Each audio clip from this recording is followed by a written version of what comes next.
नमस्कार फ्रेंड्स, मैं हिमांशु राय। आपको बता दूं कि इस समय हमारे देश में कोरोना संक्रमित मामले जो हैं वो 15,000 से कहीं ज़्यादा ऊपर हो चुके हैं। वहीं मरने वालों की संख्या 500 पार कर चुकी है। लेकिन अभी भी कुछ ऐसे स्थान हैं जहां पे कि लोग सतर्क नहीं हो रहे हैं, सचेत नहीं हो रहे हैं। अब भी वही लापरवाही हो रही है। जी हाँ, मैं बात कर रहा हूँ गोंडा जनपद की।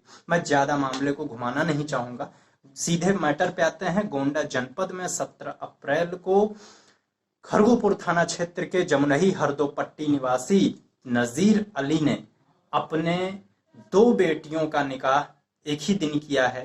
मामला ये नहीं है कि दो बेटियों का इन्होंने निकाह किया। इनसे जब मामले पे पूछताछ की गई, टीम ने बात की कि आपने ऐसा मतलब क्यों किया है, तो इनका यही कहना था कि हमने इसकी सूचना जानकी नगर थाना क्षेत्र में दी है, वहां के थाना इंचार्ज को दी है।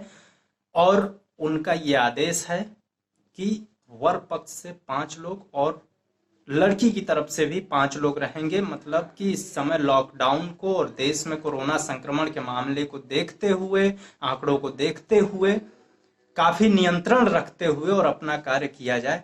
लेकिन सबसे बड़ी बात यह है कि एक लड़की की शादी बलरामपुर जनपद से की गई है।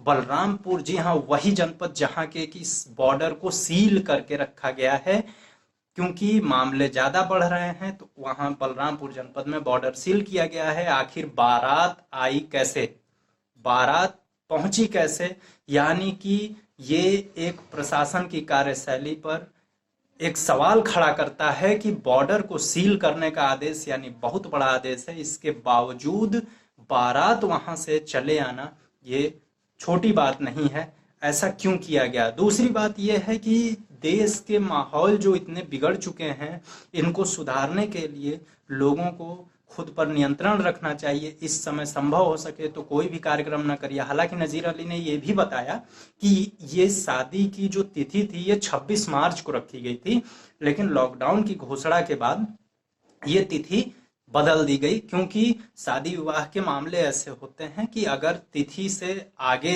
जाने लगा वक्त तो लोग उसको कैंसिल भी कर देते हैं और तिथि बढ़ा भी देते हैं। तो इसको ध्यान में रखते हुए उन्होंने 17 अप्रैल की तिथि को मुकर्रर कर दिया था कि इसी दिन होगा, क्योंकि ये महज एक इत्तेफाक नहीं कहा जा सकता है, लेकिन एक ही दिन दोनों बेटियों का निकाह इसीलिए किया गया क्योंकि लॉकडाउन के कारण अब आगे कोई समस्या ना हो, ऐसा ना हो कि कहीं शादी रुक जाए। इस वजह से उन्होंने इस काम को किया। लेकिन सबसे बड़ी बात फिर वही है कि बलरामपुर जनपद जो कि इस वक्त सील है, बॉर्डर सील किया गया है, इतने के बाद भी बारात वहां से कैसे आई, ये प्रशासन पे एक सवाल खड़ा करता है। और हालांकि गोंडा जनपद में एक कोरोना पॉजिटिव का मामला अभी सामने आया है, तो इसलिए मैं सबसे अपील करना चाहूंगा, गोंडा जनपद वासियों से मेरा ये अपील है, साथ ही पूरे देशवासियों से ये अपील है कि ऐसा न करें। इस समय जितना संभव हो सके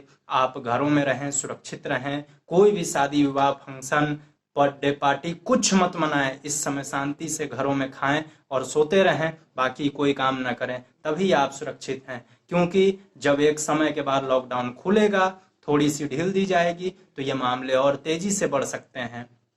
फिलहाल के लिए अभी जितना आदेश आपको दिया जा रहा है, प्रशासन बार बार आपसे अपील कर रहा है। आप देख रहे हैं सामने कि कई पुलिस वाले लोग भी इस संक्रमण का शिकार हो जा रहे हैं, वो सिर्फ आपको समझाने में, लेकिन फिर भी आप इन चीजों से बाज नहीं आ रहे हैं।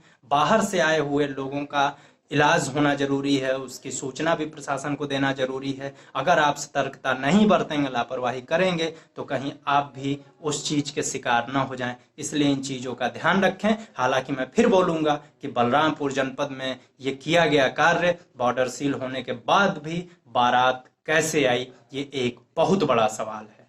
नमस्कार।